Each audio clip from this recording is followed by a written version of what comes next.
अपनी पहचान इस बात से हासिल करता है कि वो खुद को अतीत के किन संदर्भ बिंदुओं के साथ जोड़ता आया है, वो संस्कृति के किन आयामों से खुद को परिभाषित महसूस करता है, या दुनिया के सामने वो अपनी किन धरोहरों को या कैसे स्मारकों को अपने राष्ट्रीय विरासत के तौर पर पेश करता है। और अगर उस नजरिए से देखें, उस हिसाब से देखें, तो पिछले कुछ सालों में भारत ने अपनी पहचान एकदम नए सिरे से गढ़ने की कोशिश की है और उत्तर प्रदेश उसके केंद्र में रहा है। हमारे साथ आज इस मंच पर उत्तर प्रदेश के संस्कृति और पर्यटन मंत्री जयवीर सिंह जी हैं, और जिनकी की इस पूरे बदलाव में एक बहुत महत्वपूर्ण भूमिका रही है। जयवीर जी, आपका बहुत बहुत स्वागत है। बहुत बहुत धन्यवाद आपका जी। लोग ये कहते हैं कि पिछले कुछ सालों में उत्तर प्रदेश पर्यटन का चेहरा बदल गया है। आप लोगों ने पर्यटन के मायने बदल दिए, उसका चेहरा बदल दिया है, और लोग यहां तक कह रहे हैं कि उसका पता भी बदल दिया है। ये इसके पीछे की सोच क्या थी और ये कैसे संभव हुआ? मैं समझता हूं कि हम क्या, सभागार में बैठे हुए सारे उत्तर प्रदेश के लोग, विशेष रूप से लखनऊ के लोग, हम सब अपने को गौरवान्वित महसूस करते हैं, सौभाग्यशाली महसूस करते हैं कि हमने उस राज्य में जन्म लिया जब भगवान राम अवतरित हुए, भगवान श्री कृष्ण अवतरित हुए, जहाँ भगवान शिव की, महादेव की नगरी, उनके त्रिशूल पर बसी हुई नगरी काशी विद्यमान है। ऐसा प्रदेश जहाँ हमारे ऋषियों, मुनियों, तपस्वियों ने तप और तपस्या के बल पर वो शहर नैमिषारण्य, देवी का धाम ने हमारी विंध्यवासिनी धाम हो, या विभिन्न ऐसे धार्मिक आध्यात्मिक स्थल हों, वो सब उत्तर प्रदेश की इस पवित्र भूमि पर है। माँ गंगा, माँ यमुना, माँ सरस्वती के संगम की बात करें, जहाँ पिछले ही साल 2025 में दुनिया के किसी देश की, अगर चाइना और हिंदुस्तान को छोड़ दें, जितनी आबादी नहीं है उतने लोगों ने एक निश्चित समयावधि के अंदर, यानी 45 दिन के अंदर 66 करोड़ लोगों ने आकर के हमारे प्रयागराज की पावन धरती पर माँ गंगा, माँ यमुना, माँ सरस्वती की त्रिवेणी में डुबकी लगाकर अपने को धन्य और कृतार्थ करने का काम किया, पुण्य कमाने का काम किया हो। ऐसी धरती जो हमारे तीर्थों के लिए, हमारे धार्मिक स्थलों के लिए, हमारी विरासतों के लिए, हमारी धरोहरों के लिए पूरे विश्व में विख्यात हो, ऐसी धरती पर जन्म लेना हम सबके सौभाग्य की बात है। लेकिन चूंकि 17 से पहले पूर्व की सरकारों के द्वारा इस पर ध्यान नहीं दिया गया, उससे हम लोग कहीं न कहीं इन चीज़ों के अपने पुनर्स्थापना के लिए, जागरण के लिए, अपने की सांस्कृतिक धरोहरों को जनता के बीच में, विश्व के सामने प्रस्तुत करने के लिए पिछड़े।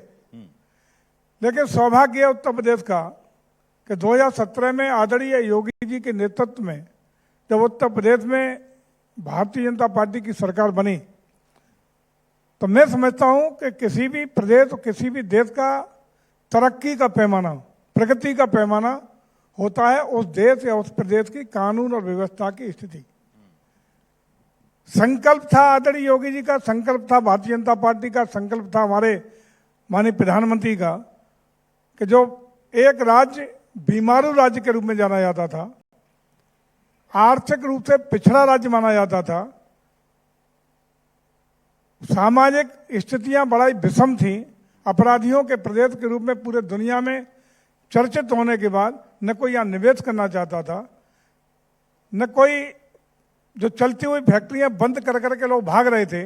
उस प्रदेश में सरकार बनने के बाद कानून का राज स्थापित करने का जो क्रम चला, जो डंडा चला, जो जीरो टॉलरेंस की नीति अपराध अपराधियों के प्रति रही, और जिस प्रकार का बुलडोजर वाले बाबा का पूरे हिंदुस्तान के राज्यों में नहीं, अन्य देशों में चर्चा होने लगी, वही उसी का परिणाम था कि देश के साथ साथ हमारे प्रदेश की सूरत और सीरत दोनों बदली। तो आप ये कह रहे हैं कि कानून व्यवस्था की स्थिति बेहतर हुई और इसलिए देश भर के पर्यटकों का भरोसा भी उत्तर प्रदेश में बढ़ा। लोग इस आपने पर्यटन क्षेत्रों के विकास पे जो काम किया वो तो एक वजह है ही, लेकिन लोग आना चाहते हैं उत्तर प्रदेश, उसकी बड़ी वजह ये भी है, मुख्य वजह लॉ एंड ऑर्डर है। कोई भी व्यक्ति किसी भी स्टेट में अपने घूमने का कार्यक्रम तब बनाएगा उसका जीवन, उसकी यात्रा सुरक्षित हो। बिल्कुल। एक और बड़ा सवाल इसमें ये आता है कि जब हम इस मंच पे बैठ के बात कर रहे हैं कि भाई उत्तर प्रदेश अगर इसको भारत के प्रगति का या विकसित भारत का जो सपना है उसको साकार करने की दिशा में अगर उसका इंजन बनना है तो उसके लिए जरूरी है कि उत्तर प्रदेश एक समृद्ध और सशक्त राज्य के रूप में उभर कर सामने आए, और पर्यटन की इसमें बहुत बड़ी भूमिका देखी जा रही है। आज पर्यटन अर्थव्यवस्था जिस तरीके से उत्तर प्रदेश में पिछले कुछ सालों में बढ़ी है, जैसा कि आपने भी खुद जिक्र किया कि 137 करोड़ से ज्यादा लोग उत्तर प्रदेश में एक साल के भीतर अलग अलग इवेंट्स पे, अलग अलग मौकों पर आए, ये अपने आप में एक बहुत बड़ी कामयाबी है। नंबर 1 पे है, बहुत लंबे गैप के साथ नंबर 1 पे है जी। हाँ, अन्य राज्य मीलों पीछे हैं। बिल्कुल बिल्कुल आपने सही कहा। लेकिन मैं जानना चाहता हूं कि अगर देखा जाए तो जो आपने कहा कि ये पुण्य भूमि, हमारे पूर्वजों की पुण्य भूमि तो हमेशा से थी, ये त्रिवेणी की स्थली तो हमेशा से थी। बिल्कुल। आपने जिन धर्म क्षेत्रों की बात की वो हमेशा से थी, लेकिन पहले के जो सरकारें थी उनके पास विजन या उनके पास ये दृष्टि क्यों नहीं थी कि जो हमारे सांस्कृतिक क्षेत्र हैं, जो हमारी सांस्कृतिक धरोहर है, वो हमारे लिए ग्रोथ इंजन बन सकता है, वो हमारे लिए विकास का एक मार्ग प्रशस्त कर सकता है, ये समझ क्यों नहीं आई पहले? मुझे लगता है कि पूर्व की सरकारों ने धर्मनिरपेक्षता के नाम पर तुष्टीकरण, अगर वो सनातन संस्कृति या परंपरा आदर्शों के जो हमारे स्थान हैं, जो डेस्टिनेशन है, उस पर ध्यान दिया तो कहीं हिंदुत्व का उन पर ठप्पा न लग जाए, हम उनका वोट बैंक जो रिजर्व वोट बैंक है वो कोई खिसक नहीं जाए। इन्हीं सब कारणों की वजह से जानबूझकर इनको दरकिनार करने का काम किया गया। लेकिन हमारी सरकार के बनने के बाद जिस तरीके से न सिर्फ हम लोग धार्मिक आधार पर काम नहीं किया, हम लोगों ने इको टूरिज्म डेस्टिनेशन से लेकर के अब तो पहुंच गए हम लोग विभिन्न 12 सर्किट पूरे प्रदेश के बनाए, जिसमें अन्य सभी धार्मिक आध्यात्मिक सर्किट के साथ साथ युवाओं के लिए भी है, एडवेंचर टूरिज्म भी है, इको टूरिज्म भी है।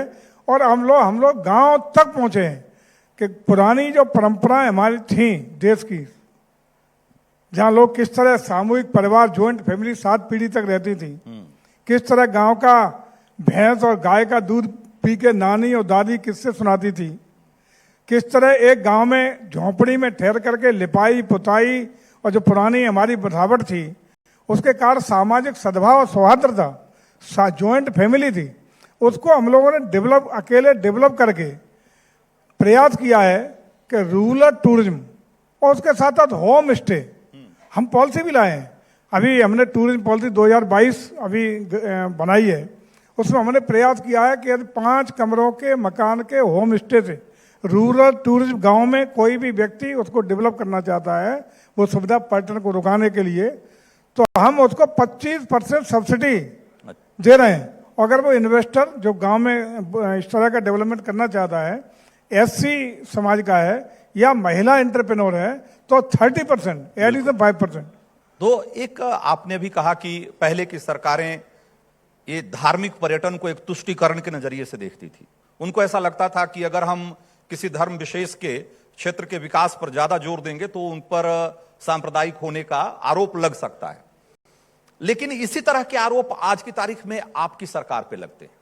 लोग कहते हैं कि आप सिर्फ धार्मिक पर्यटन को बढ़ावा दे रहे हैं, आपके लिए पर्यटन का मतलब सिर्फ तीर्थाटन हो गया है, और आपने जो दूसरे समुदाय या भारत में की जो एक साझी सांस्कृतिक विरासत रही है उसके जो दूसरे पहलू हैं, जो दूसरे चेहरे हैं, उसको विकसित करने को लेकर के आपने उतना काम नहीं किया जितना कि हिंदू धर्म को लेकर के। देखिए, मैं वही अभी कह रहा था, 12 सर्किट भी अगर निगाह डालेंगे तो सूफी और कबीर सर्किट भी है।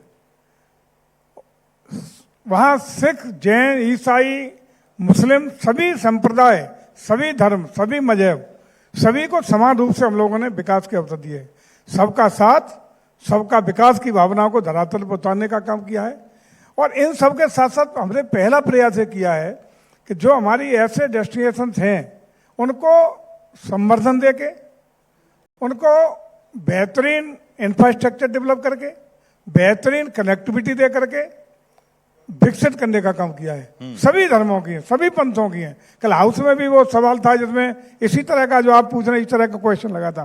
तो 138 डेस्टिनेशन उत्तर प्रदेश के ऐसे हैं जहां हम लोगों ने विभिन्न अन्य धर्मों के लिए भी पर्यटन स्थलों को डेवलपमेंट करने का, उनके रिलीजन के हिसाब से उनके धार्मिक स्थानों को डेवलप करके उनको भी हमने विकसित करने का काम किया है। अच्छा, इसका मतलब ये हुआ कि आज जिस तरीके से हम लोग 3-4 चीजें बहुत जरूरी होती हैं।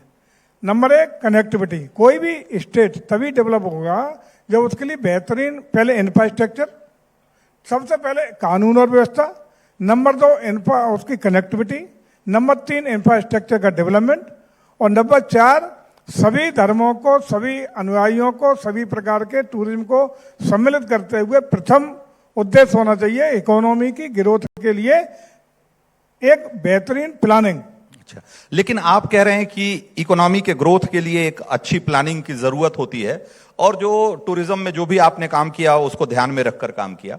लेकिन बहुत सारे लोग, खास करके आपके विरोधी, ये कहते हैं कि आप टूरिज्म को भी उस नजरिए से बढ़ावा दे रहे हैं कि उसमें आपका मकसद देश की अर्थव्यवस्था का विकास तो हो सकता है, लेकिन उससे कहीं ज्यादा आपके वोट बैंक का विकास है, क्योंकि आप चाहते हैं कि इन जो पर्यटन के जो केंद्र हैं उसको इस तरीके से विकसित कर रहे हैं, या उसके विकास के पीछे इस तरह का नैरेटिव, इस तरह का विमर्श खड़ा कर रहे हैं, जिससे कि आपके वोट बैंक को मदद मिलती है, वो मजबूत होता है।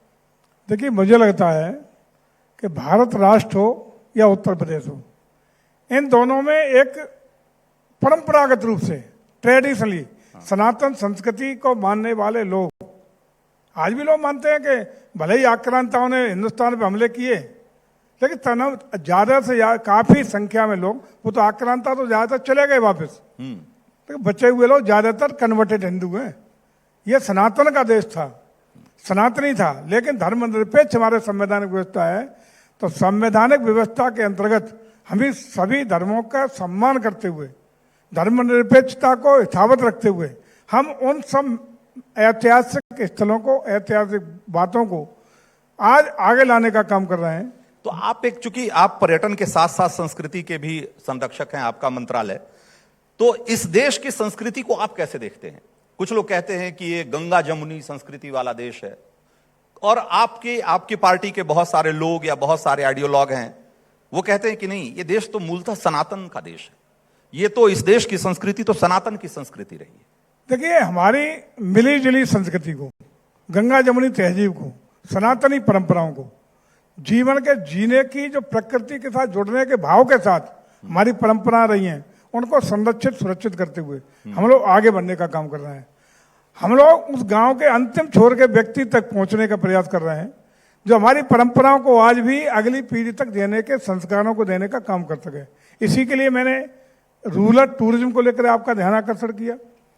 हम वही नहीं कर रहे, आज जो आज लोग बैठ के 8 घंटे 9 घंटे लगातार अपने मोबाइल स्क्रीन पर समय दे रहे हैं, परिणाम आप देख रहे होंगे, आत्महत्याओं की संख्या बढ़ रही है, परिवारों के टूटन बढ़ रही है।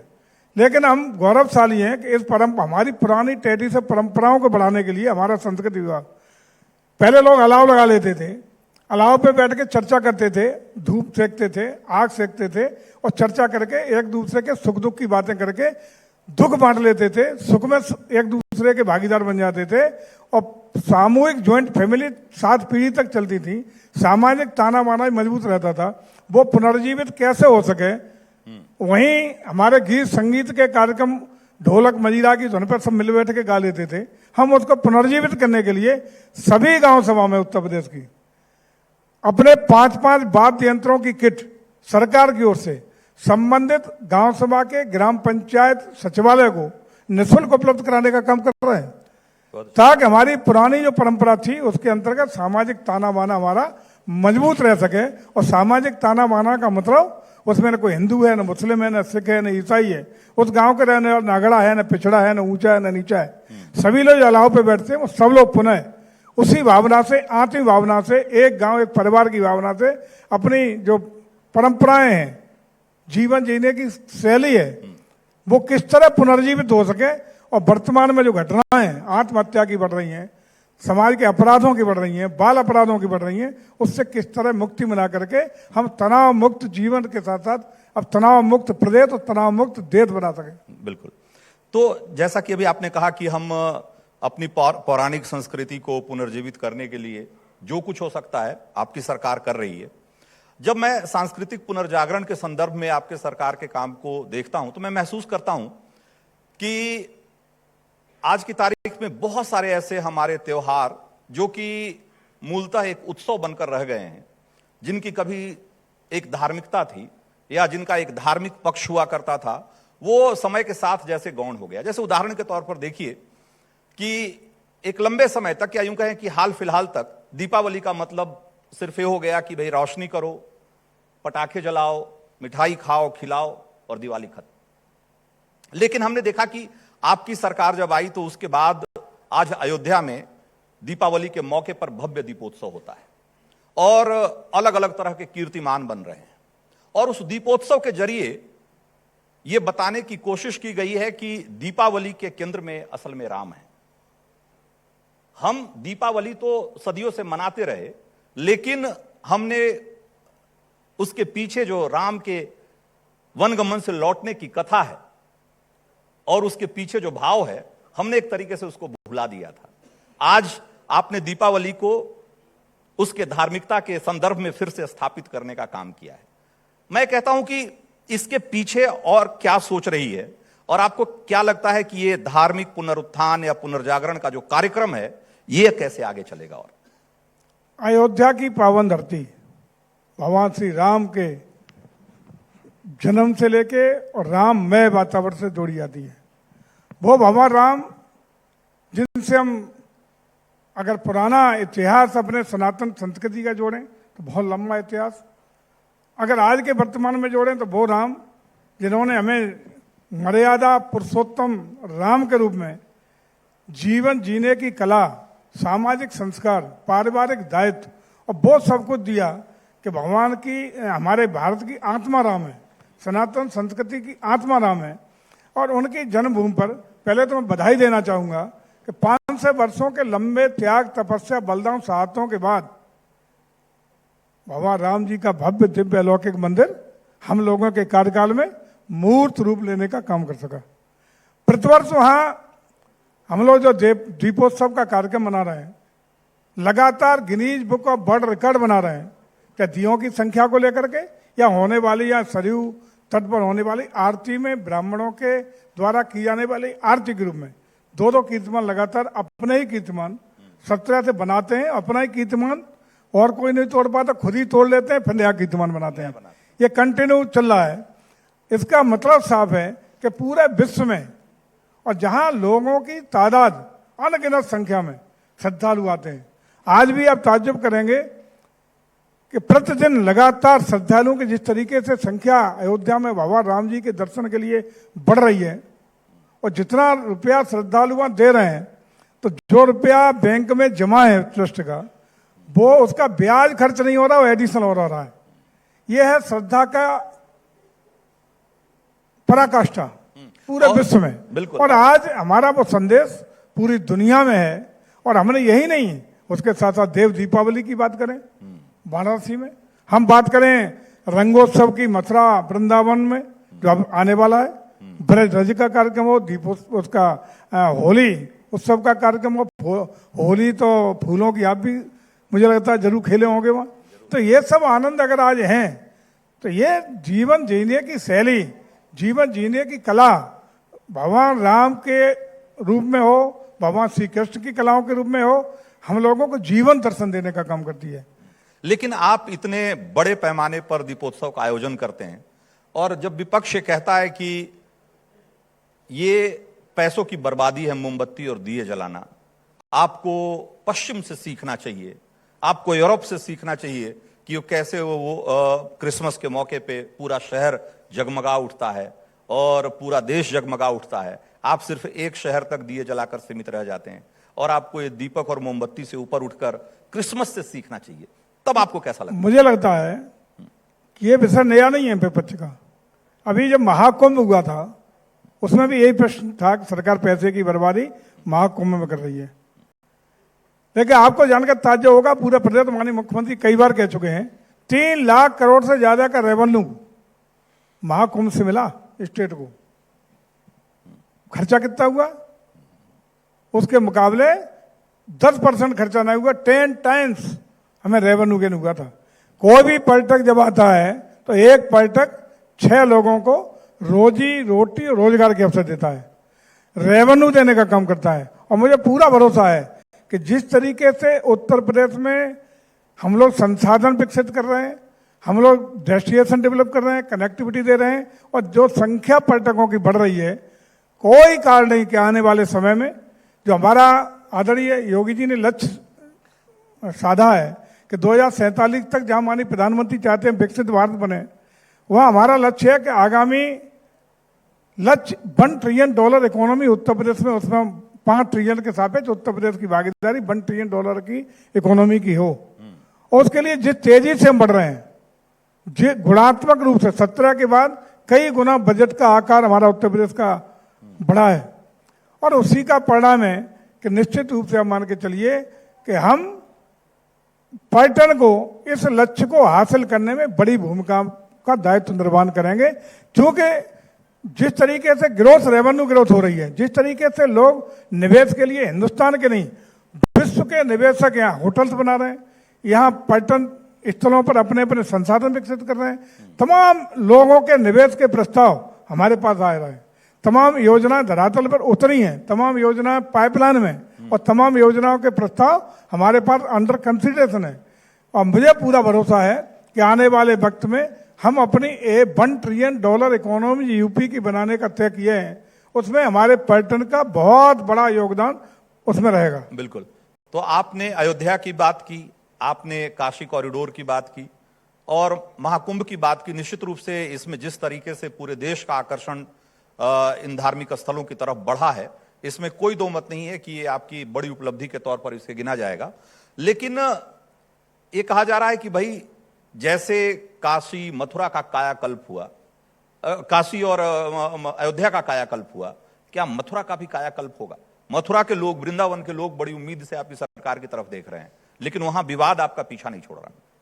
निश्चित रूप से हम लोग 17 के, बल्कि आपने देखा 22 के चुनाव में भी वादा किए थे कि हम मथुरा वृंदावन को भी कॉरिडोर के रूप में विकसित करने के लिए संकल्पबद्ध हैं। कुछ लोग उसमें अड़ंगा डालने का प्रयास, जैसे आप कह रहे हैं, नेगेटिव सोच के लोग तमाम आज भी हैं, पॉलिटिकल लोग भी हैं और नॉन पॉलिटिकल लोग भी हैं। सुप्रीम कोर्ट, हाई कोर्ट में तमाम रिटों के माध्यम से अड़चने कहीं पैदा करते रहे। लेकिन आपको जानकर खुशी होगी, लखनऊ की धरती से मैं ये बहुत अच्छा सूचना भी आपको देने जा रहा हूं कि वहां के कॉरिडोर बनने के लिए जमीन का अधिग्रहण करने का काम और बेनामा होने का काम शुरू हो गया है। बेनामा शुरू हो गए, हमने बजटीय प्रावधान कर दिया है और बहुत जल्दी आपको बहुत ही भव्य दिव्य अलौकिक कॉरिडोर मथुरा वृंदावन में भी देखने को मिलेगा। अरे वाह, बहुत अच्छी बात आपने इस मंच से कही है। और जाहिर सी बात है कि मथुरा और वृंदावन इस देश की राष्ट्रीय चेतना के केंद्र में रहा है, जिस तरीके से अयोध्या और काशी रही है।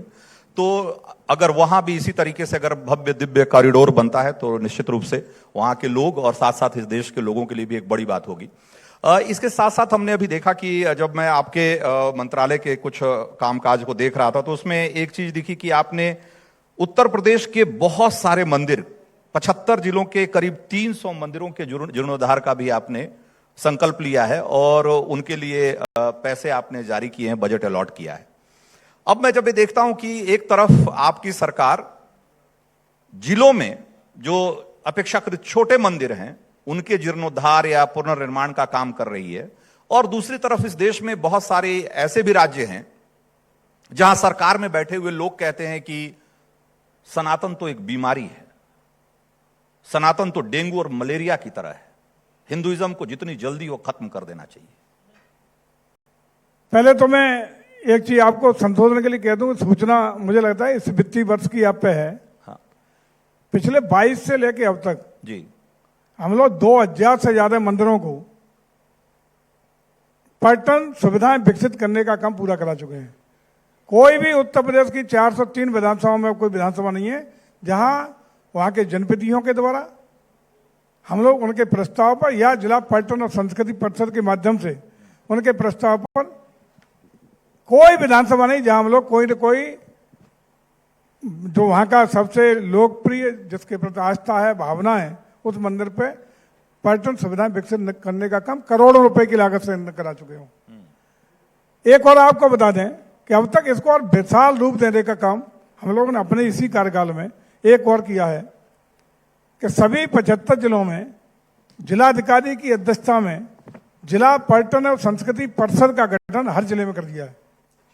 सभी जिले के हमारे माननीय जनप्रतिनिधि, माननीय सांसद, माननीय विधायक, माननीय अध्यक्ष जिला पंचायत और अन्य सभी जनप्रतिनिधि, ब्लॉक प्रमुख, नगर पालिकाओं के अध्यक्ष के साथ साथ वहां के सीडीओ और अन्य डेवलपमेंट के अधिकारियों के साथ एक कमेटी बनाने का काम किया है जो उस संबंधित जनपद की, अपने जनपद की सांस्कृतिक गतिविधियों के लिए, टूरिज्म एक्टिविटीज के लिए क्या क्या संभावनाएं और धरातल पर उतर सकती है उसके लिए प्लानिंग करते हैं और सरकार को प्रस्तुत करने का काम करते हैं। उसी आधार पर हम उपलब्ध धन के सापेक्ष उन सभी जिलों को यहां से परियोजना स्वीकृत करते हैं, वो धरातल पर उतारने का काम करते हैं। प्रदेश में जितने भी हमारे कलाकार जो विभिन्न विधाओं के नृत्य, संगीत, गायन, इनके जितने भी हमारे कलाकार थे ऑर्गेनाइज तरीके से एक पोर्टल पे हम लोगों ने रजिस्टर्ड कराने का काम किया है। अब तक 17,000 से ज्यादा ग्रुप ऑफ कलाकार रजिस्टर्ड हो चुके हैं।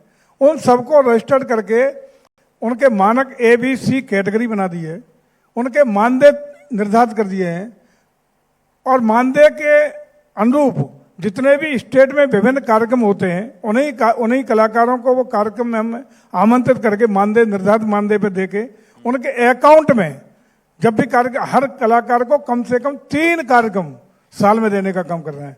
और जो कलाकार टीम काम करेगी तो जिस दिन हमारी सरकार की ओर से उनको आमंत्रण जाएगा 50% धनराशि उसके अकाउंट में होगी। अगले जैसे ही परफॉर्म करेगी वो टीम 15 दिन के अंदर रेस्ट अमाउंट उसके अकाउंट में भेजने का काम करेंगे ताकि भ्रष्टाचार या पक्षपात की स्थिति ना आए। पब्लिक डोमेन पे वो सब दिखाई पड़ रहा है, रजिस्टर्ड कलाकारों की टीम, पेमेंट की स्थिति। इस तरह हमारा प्रयास है कि हम कल्चरल एक्टिविटीज में पारदर्शिता के साथ, गुणवत्ता के साथ एक एक व्यक्ति को जोड़ने का काम कर सके। मेरा सवाल लेकिन अभी भी बाकी रह गया। वही मैं आ रहा हूं। जो लोग ये कहते हैं कि हम हिंदुत्व की ओर ले जा रहे हैं, वो मुझे लगता है कि देश के साथ नाइंसाफी कर रहे हैं। सनातन ही हमारी पहचान है। सनातन आज से अंत तक, जिसका कभी अंत नहीं होता वो सनातन है, जिसका कभी आदि नहीं है वो सनातन है, और जिसकी छाया में हमारा देश पला बढ़ा और देश का पूरे विश्व का विश्व गुरु रहा। और मुझे पूरा भरोसा है इसी सनातन के परिप्रेक्ष्य में राम राज्य की स्थापना करते हुए हम पुनः एक बार विश्व गुरु भी बनेंगे और दुनिया का नेतृत्व करते हुए विकसित भारत 2047 बनाने का संकल्प भी निश्चित रूप से आदरणीय प्रधानमंत्री के आह्वान के अनुरूप तय करेंगे। एक आखिरी सवाल, आपने कहा कि इस देश की संस्कृति, इस देश की पहचान सनातन से रही है। मैं जानना चाहता हूं कि वैसे धरोहर या वैसी विरासत जो कि इसेंशियली सनातन का हिस्सा नहीं है, क्या वो पर्यटन और संस्कृति मंत्रालय के फोकस से आउट है? जैसे मैं उदाहरण के तौर पे, बहुत सारे लोग कहते हैं कि आज से पहले ताजमहल उत्तर प्रदेश की पहचान हुआ करता था, आपकी सरकार में वो उपेक्षित है। आपके संज्ञान में ला दूं, मुझे लगता है आप जाके जरा देख के आइए।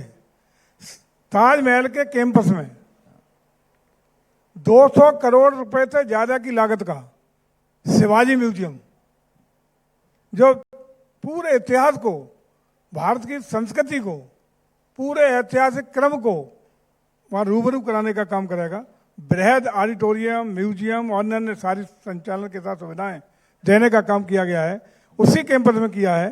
ताजमहल को दुराव नहीं किया है। जब भी कोई विदेशी देश का पर्यटक जाएगा तो अपने को गौरवान्वित महसूस करेगा, भारत भारतीयता की पहचान दिलाएगा, राष्ट्रीय गौरव की अनुभूति कराएगा। ऐसा बड़ा ऑडिटोरियम शिवाजी म्यूजियम के रूप में हमने वहां देने का काम किया है।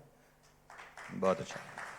तो जयवीर जी, आप इस मंच पे आए। यही नहीं, हाँ, आगरा का किला, अच्छा, लाइट एंड साउंड के द्वारा आप जाइएगा आकर्षण का किला इस समय लेकिन चलता है। आपने हम उसकी भी फतेहपुर पहचान- सीकरी का किला आपने उसकी भी पहचान बदल के शिवाजी से कर दी। लोग कह रहे हैं कि भाई जिसकी पहचान मुगलों से थी, आपने उसकी पहचान बदल दी। हम मुगल नहीं जानते, लेकिन आक्रांताओं को हम सम्मान नहीं दे सकते, न देश ने दिया है और न देंगे। तो आक्रांताओं के नाम पर कुछ नहीं हो सकता। राष्ट्रभक्त जिन्होंने देश के लिए कुर्बानियां दी, देश को सब कुछ दिया, देश उन्हें देने का काम करेगा, न कि आक्रांताओं को। बहुत बहुत धन्यवाद आपका, आप इस मंच पे आए और आपने समय निकाला। और विकसित भारत जिसका कि रास्ता समृद्ध उत्तर प्रदेश की तरफ से जाता है, गुजर कर जाता है, वो कैसे साकार होगा, इस रोड मैप पे आपने हमारे हमसे बहुत बातचीत बहुत की। आपका बहुत- आभार, आपने बुलाया, रूबरू होने का मौका दिया, आभार कृतज्ञता, बहुत बहुत धन्यवाद। बहुत बहुत धन्यवाद माननीय मंत्री